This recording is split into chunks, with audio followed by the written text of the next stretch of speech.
Hi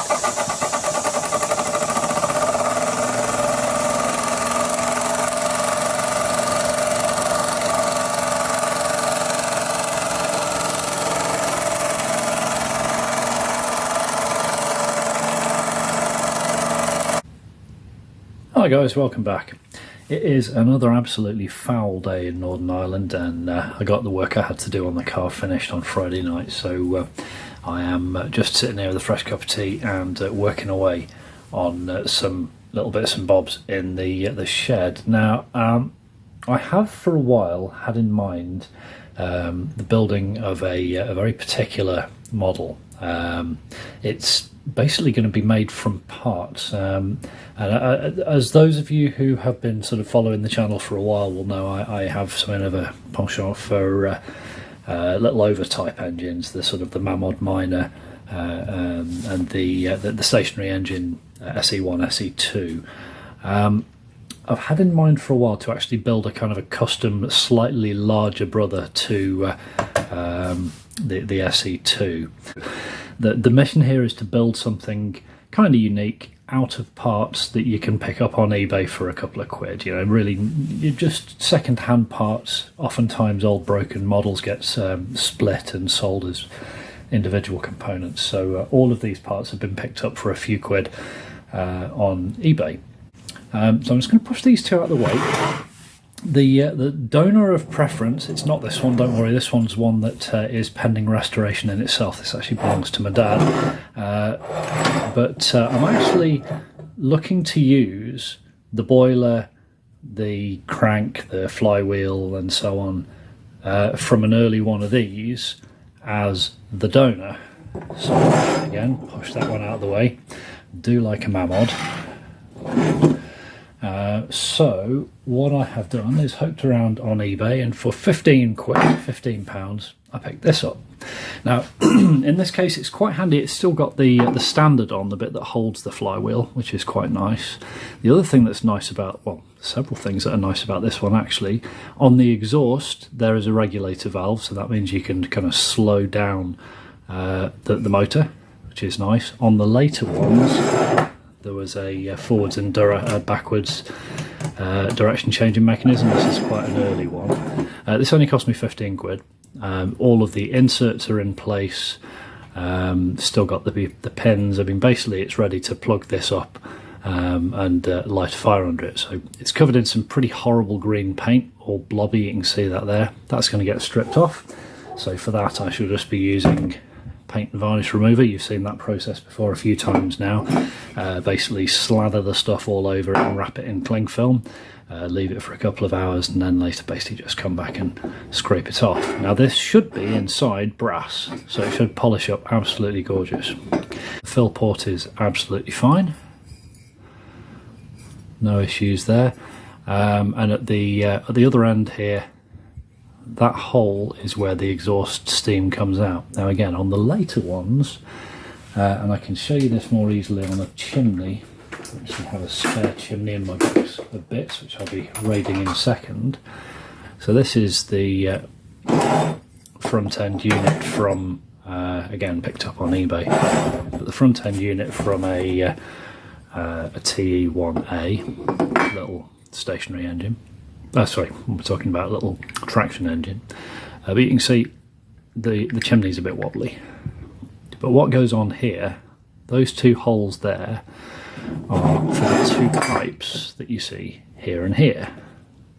Now, there are two drilling patterns for these.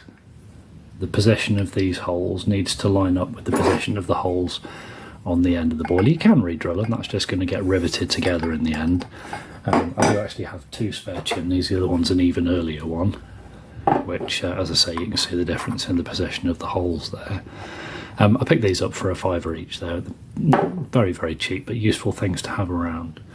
As you see, this one also has the holes there. But the nice thing about this, apart from the fact that I can just pop it on, rivet it back together, super simple, is that the steam will come out of here and go straight up the chimney. So for a bit of realism, all of the exhaust steam is going to go up the chimney, which is absolutely delightful. Very, very happy with that.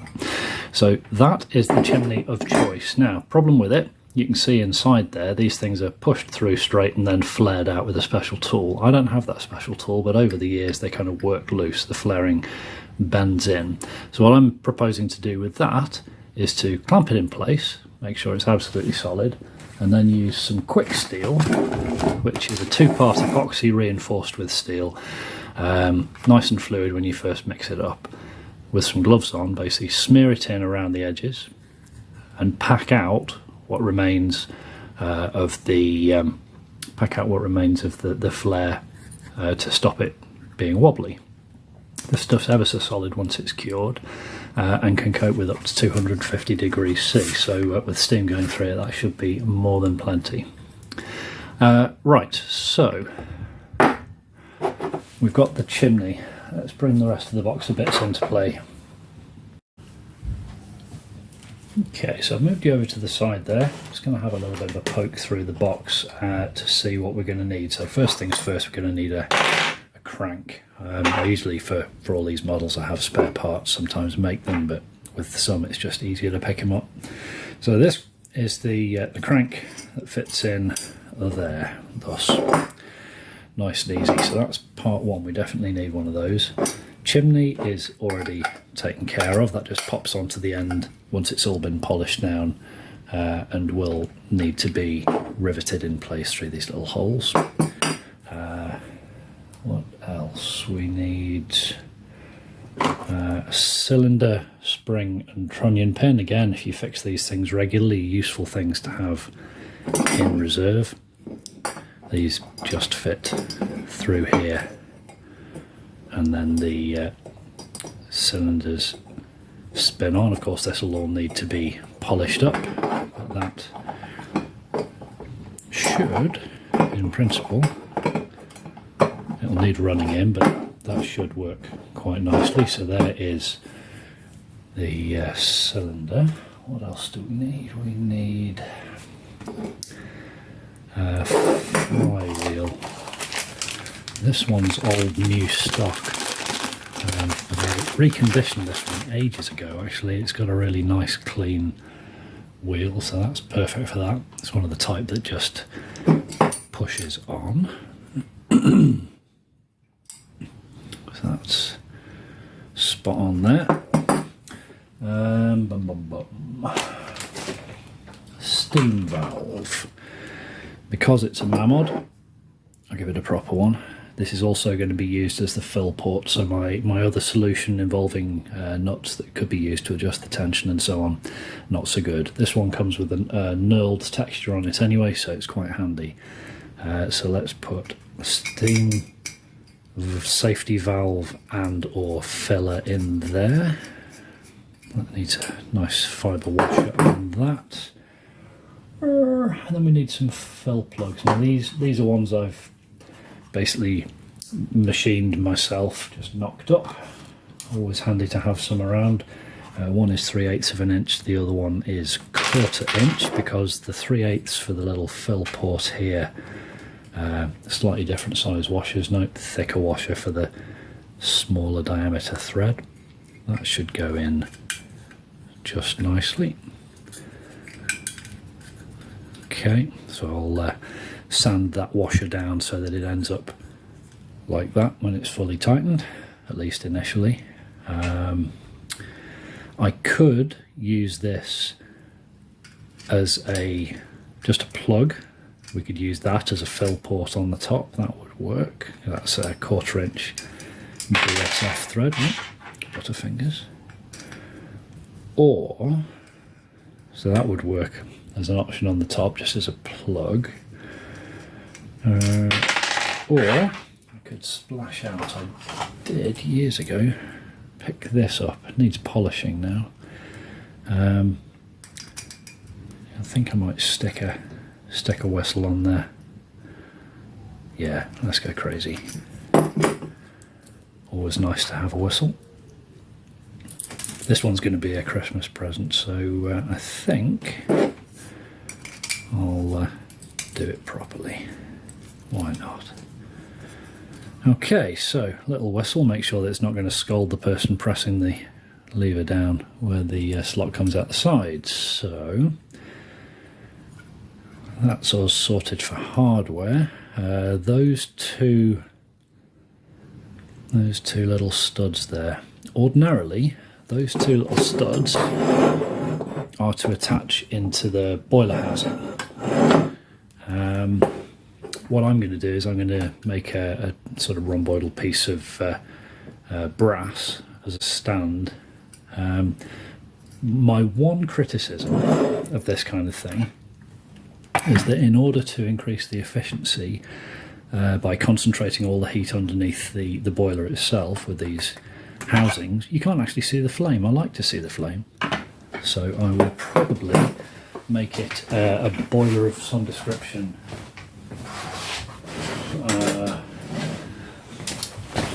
Probably make it a burner rather. Make it a burner of some description, something similar to that. That's the one I made for Jake's Whaler. You'll see the video of that on my channel. So that would have flames at multiple points.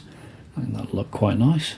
And then I'm just going to need some kind of stand. It'll just be a piece of threaded bar threaded at both ends, so that it stands on a block at this end, stands on a little, well, effectively a triangle with the top cut off at this end, and is held about 2 inches up so that it's got time for the vapour to burn properly, because if you have the meths wick too close to the bottom, what happens is it doesn't actually burn, it kind of liquidizes on the bottom of the boiler and then cracks into various different stinking chemicals. They're a horrible smell, so you want to make sure there's enough height there.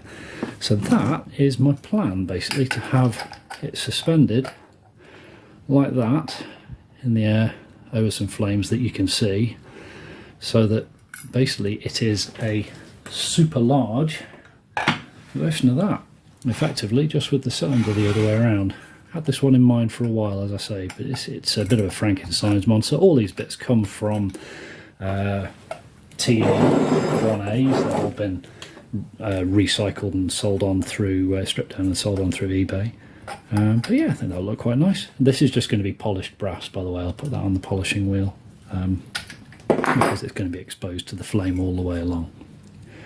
Right, okay, so that's the plan of attack. I'll get on and strip this paint off. As I say, just going to give it a liberal splat of this and then wrap it in cling film, leave it for a few hours. Put that on the polishing wheel. I'm going to avoid taking these solder joints off if I possibly can, and then short of soldering that onto the top there, this one's going to be mostly bolting bits together. But yeah, there you go, Frankenstein's mod. Let's just clean it up, strip it all down, polish it up, and bolt it together.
Okay, coming together really nicely here. I am very pleased with how the little receiving piece and legs look on the back there.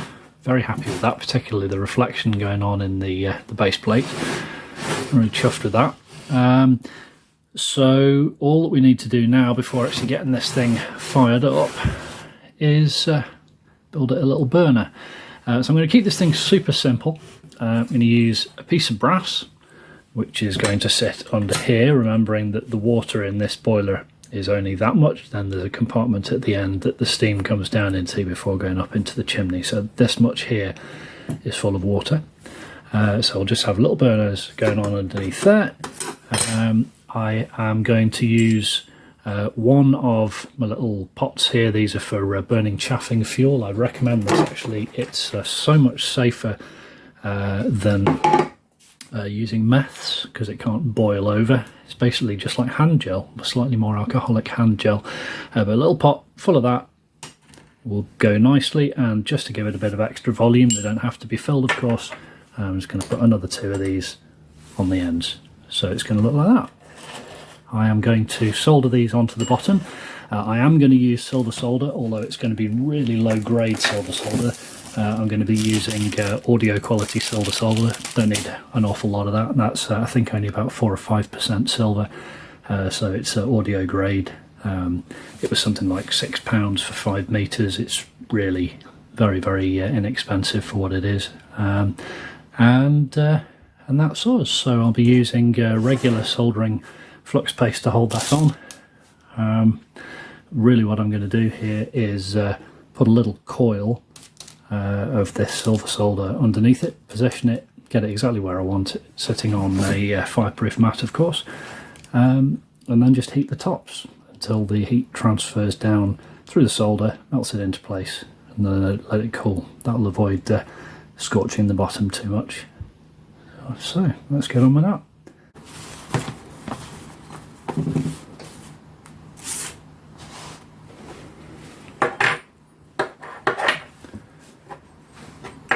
I should mention, by the way, these are standard 28mm end caps.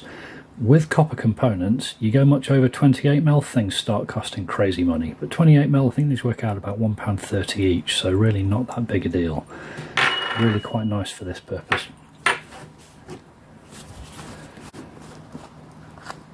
So I'm not going to go crazy here, just a little splat of flux on each one. It's all been cleaned up anyway, so I will need to pick all these afterwards to get rid of that flux. Just going to use a pair of scissors here just to cut a few coils of the solder.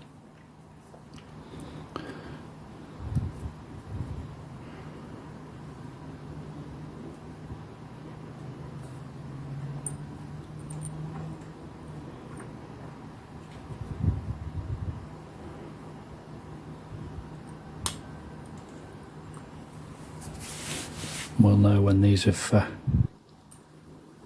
dropped down into place.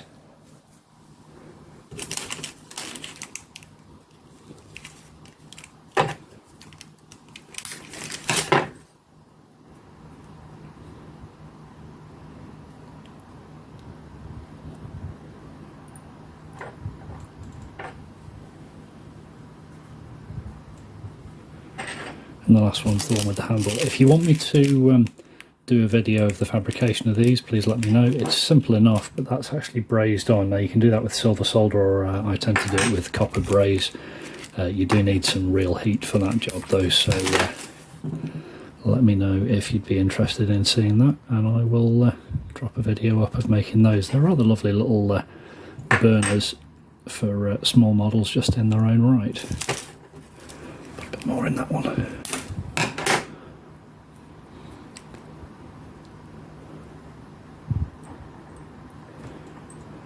Okay, let's get these organised.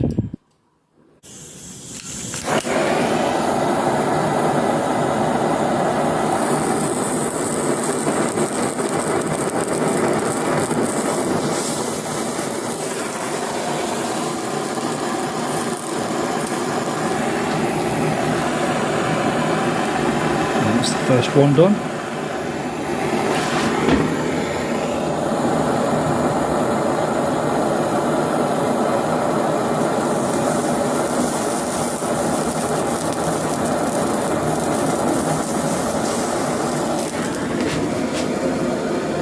And that's the one in the middle sorted, and now the back one.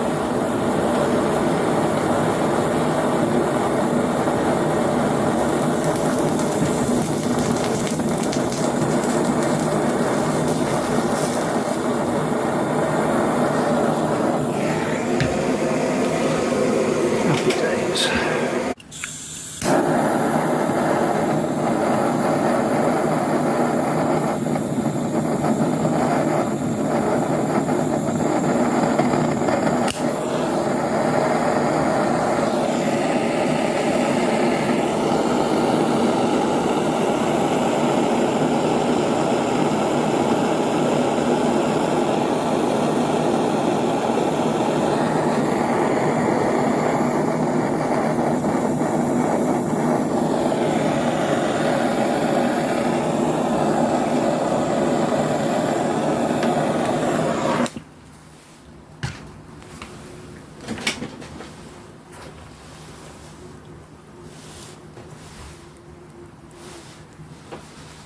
That'll do nicely. Right, let that cool under its own steam. I'm not going to quench this just yet. I'm just going to give it a little bit of an acid bath to get rid of that flux on there. But that is us. Here she is, guys. That's with the little burner all set up. I've put a couple of foam pads on the bottom of that just so that it doesn't scratch the base and doesn't get vibrated off. I'm kind of chuffed with the fact that it's a little bit too long for my Lazy Susan here, but that'll do for now. Let us get some chaffing fuel into that burner, get a lit. I'll oil her up as well. Of course, as with all of these models, success of the actual running is going to be down to the removal of as much friction as possible. So these washers here and here need a spot of oil. Of course, some oil inside the cylinder, oil on the crank pin.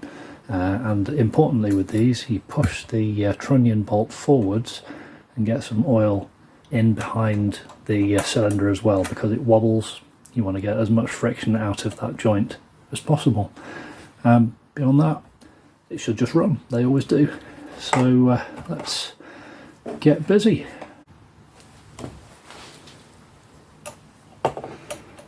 You may have seen me do this before. What I'm going to do is actually take the cylinder out, sorry, the piston out of the cylinder. Bit of steam oil around the end there. Pop that back in. And just wiggle it around a bit. It's a good tight fit at the end of the cylinder, but as it gets down to the middle, the actual range at which it moves, there is a good bit less.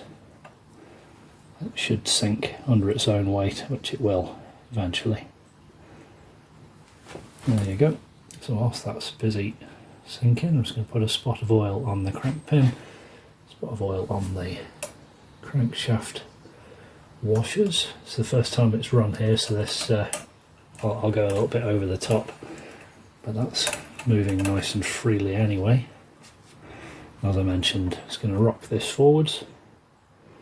Put a good splodge of oil on the back of the cylinder. Now there is a little well in here that you can fill up. Some of the older models actually have a fibre pad in there to hold it, but bearing in mind that this one needs to be run in, we'll just go crazy with the oil and clean up afterwards. So that's that. Of course it has, well, not distilled water. I use either deionised battery water or water from the reservoir in the tumble dryer. I've got a condenser dryer, so that's effectively distilled water anyway. But yeah, the boiler's full of water with no limescale in it, and very nearly ready to light. Just for those of you who are less familiar with Mamods, they have this rather nice little feature at the back where you've got a fill port. Now, basically with these squeezy bottles, you can squirt the water in nice tight seal around the end there, and you squirt it in until water comes back out, and that's when you know you've hit the right level.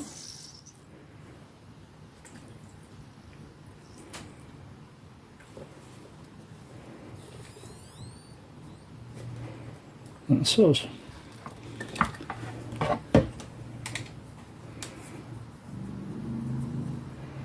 Now, a lot of the Velasco models and so on have a sight glass. Some of the newer Mammods have a sight glass actually, but this one you could also fill from the steam valve at the top.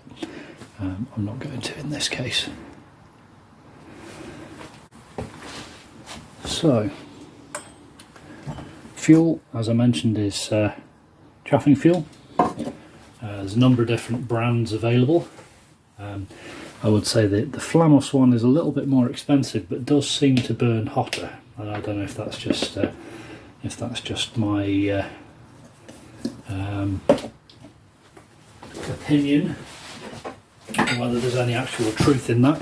Certainly, it does seem to burn a little bit hotter, but it is about 3 times the price. So that was about £4.50, £5, and this was £1.75. So, you know, that burns for 2.5 hours, that burns for 3 hours in the tin.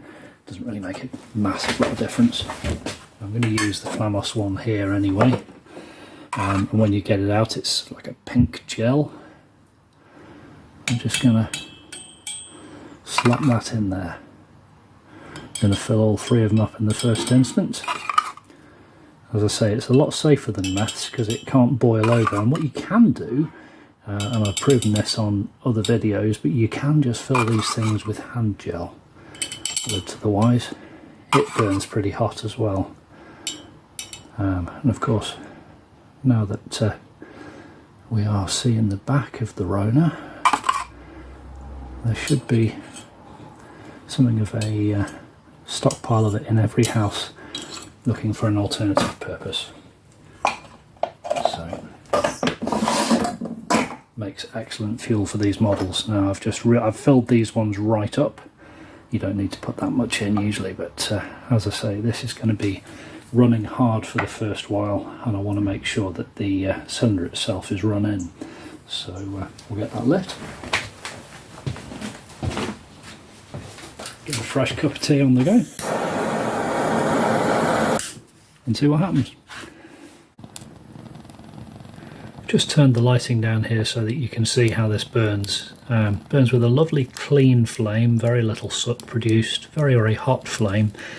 And just like when you're burning meths or any other alcohols really, you can see the blue flame if it's dark. Just be aware that it could be lit and you might not be able to see it. But yeah, there you go. Chaffing fuel, definitely a brilliant source of heat for the steam models.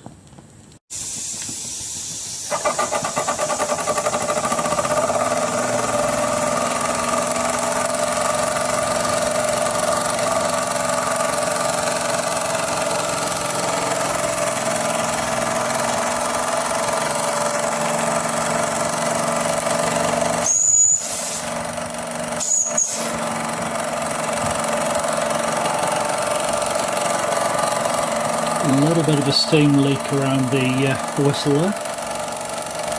Just needs a fresh gasket.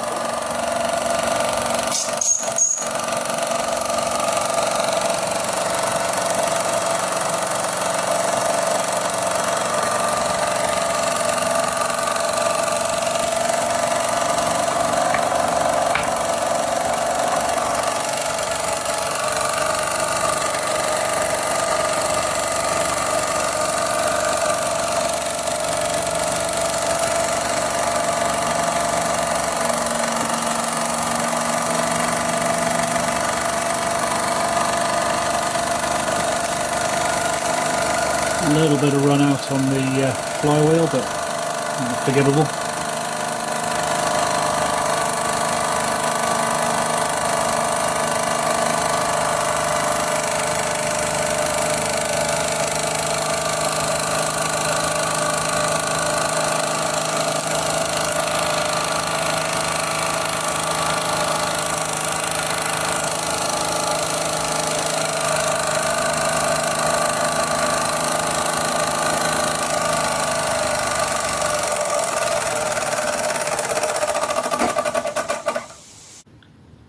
So there you go, guys. That's it for today. That is a successful outcome, a slightly larger brother to the SE1 and SE2 pulled from the scrap pile.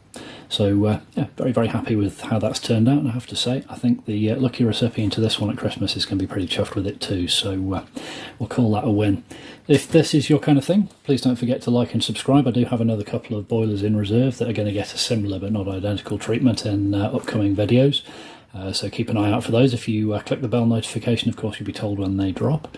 Yeah, thanks very much for watching. Take it easy, and I'll see you next time. Cheers.